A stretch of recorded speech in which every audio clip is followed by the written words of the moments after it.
दिवाली से पहले केंद्रीय कर्मचारियों के लिए एक बड़ी खबर सामने आ रही है। मोदी सरकार एक बड़ा तोहफा देने जा रही है, जिसके मुताबिक पेंशन और रिटायरमेंट पर सरकार ने एक गुड न्यूज दी है।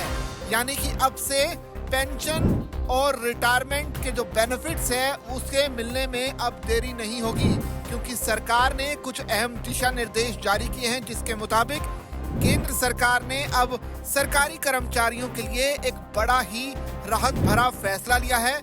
रिटायरमेंट के बाद पेंशन और रिटायरमेंट बेनिफिट्स पाने में अब देर नहीं होगी।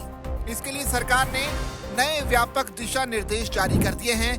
इनका मकसद ये सुनिश्चित करना है कि किसी भी कर्मचारी को पेंशन या पेंशन पेमेंट ऑर्डर यानी पीपीओ के लिए महीनों तक इंतजार न करना पड़े। नए दिशा निर्देश पेंशन एवं पेंशन भोगी कल्याण विभाग ने जारी किए हैं। सभी मंत्रालयों और सरकारी विभागों को यह सुनिश्चित करने को कहा गया है कि रिटायरमेंट से पहले ही पीपीओ जारी कर दिया जाए।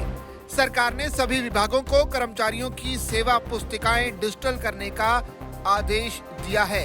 अब हर कर्मचारी का जो रिकॉर्ड है EHRMS सिस्टम पर ऑनलाइन रहेगा, जिससे पेंशन प्रक्रिया और भी पारदर्शी बन पाएगी। इसके अलावा सरकार ने अब एक पेंशन मित्र भी बनाने का फैसला किया है, जो कि हर विभाग में बनेगा। यानी हर विभाग में एक पेंशन मित्र यानी एक ऐसा वेलफेयर ऑफिसर तैनात किया जाएगा। ये अधिकारी रिटायरमेंट होने वाले कर्मचारियों को फॉर्म भरने, दस्तावेज तैयार करने और पेंशन आवेदन में उसकी मदद करेगा। कर्मचारी की मृत्यु की स्थिति में ये अधिकारी फैमिली पेंशन के लिए परिवार की मदद भी करेंगे। अब पेंशन जारी करने में विजिलेंस क्लियरेंस की कमी की बाधा जो है वो नहीं आएगी। अगर किसी कर्मचारी के खिलाफ जांच चल रही है तो उसे अंतरिम पेंशन दी जाएगी। ग्रेच्युटी केवल अंतिम आदेश तक रोकी जा सकेगी। वैसे बता दें कि सरकार ने सभी मंत्रालयों को भविष्य पोर्टल से जोड़ने का आदेश भी दिया है। ये पोर्टल पेंशन मामलों की रियल टाइम मॉनिटरिंग करेगा और सुनिश्चित करेगा कि रिटायरमेंट से 2 महीने पहले पीपीओ जारी हो जाए। इसके अलावा पेंशन मामलों की निगरानी के लिए निरीक्षण निगरानी सिस्टम भी बनाया गया है। हर मंत्रालय में नोडल निरीक्षण समिति बनेगी और उच्च स्तरीय निरीक्षण समिति हर 2 महीने में लंबित मामलों की समीक्षा करेगी। इसके अलावा CCS पेंशन नियम 2021 के तहत अब ये नियम बना दिया गया है कि कर्मचारी को रिटायरमेंट से कम 2 महीने पहले उसका पीपीओ या फिर EPPO जारी कर दिया जाए। सरकार का कहना है कि नए प्रावधानों का मकसद सिर्फ प्रक्रिया को तेज करना नहीं, बल्कि हर कर्मचारी को सम्मानजनक और तनाव मुक्त रिटायरमेंट अनुभव देना है।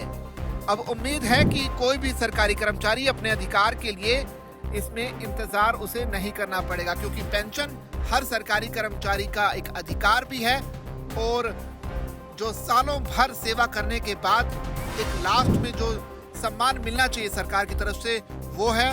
जाहिर सी बात है, इस हक के लिए अब आपको महीनों तक सरकारी दफ्तरों के चक्कर नहीं काटने पड़ेंगे, या फिर ये नहीं देखना पड़ेगा कि आपकी जो फाइल है रिटायरमेंट की या पेंशन की वो अब कहाँ अटकी हुई है, क्योंकि इसके लिए अब सरकार ने ऑनलाइन पोर्टल भी बनाया है। साथ ही अब खास तौर पर दिशा निर्देश दिए गए हैं कि रिटायरमेंट की डेट से 2 महीने पहले ही आपको पीपीओ मिल जाना चाहिए, जिससे रिटायरमेंट होने के बाद पेंशन आसानी से आपके खाते तक पहुंचती रही। वैसे सरकार का ये फैसला आपको कैसा लगा, आप कमेंट करके जरूर बताइए और इसी खबरों के लिए बने रहिए जागरण बिजनेस के साथ।